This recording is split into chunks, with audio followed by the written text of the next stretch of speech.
If you call someone a Malinche, you're calling them a traitor, a backstabber. But Malinche doesn't mean traitor. It actually comes from a person, a woman, whose name was La Malinche. Now, we don't actually know La Malinche's real name. She was an indigenous servant, not a slave, and she was given to the Spaniards. The Spaniards didn't bother writing her name down. They called her Marina. The indigenous people said Marina, Marintzen. Marintzen became Malintzen, and that became La Malinche.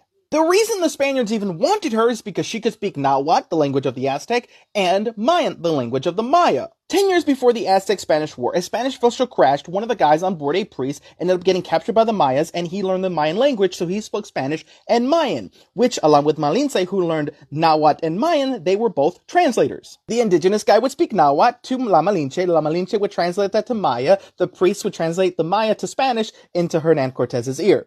Eventually, La Malinche learned Spanish, and it was assumed she did this so she could be the sole translator for Hernan Cortez, who at this point she had become his mistress. And look, I'm not saying that she got rid of him to be the sole translator, but there are suspicions that that's exactly what happened.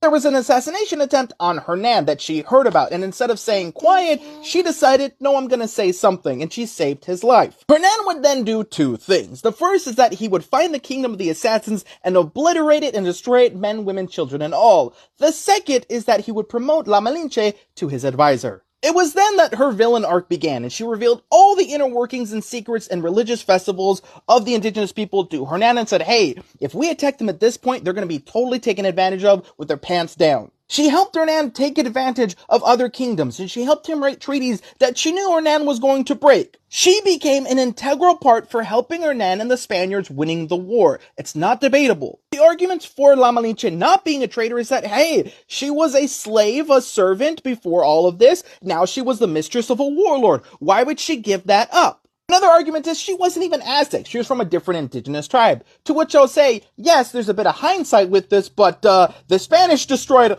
all the indigenous tribes. They didn't stop at the Aztec. See, because when a big country ruled by a tyrant wants to take over a little country, they don't stop with that little country. They will continue until they are stopped.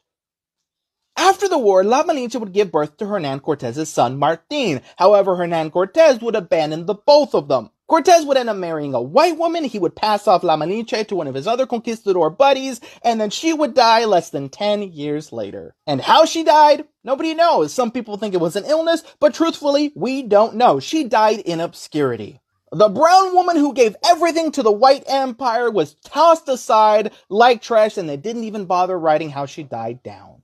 Comment your thoughts down below. Be sure to follow. Have a magical day, everyone.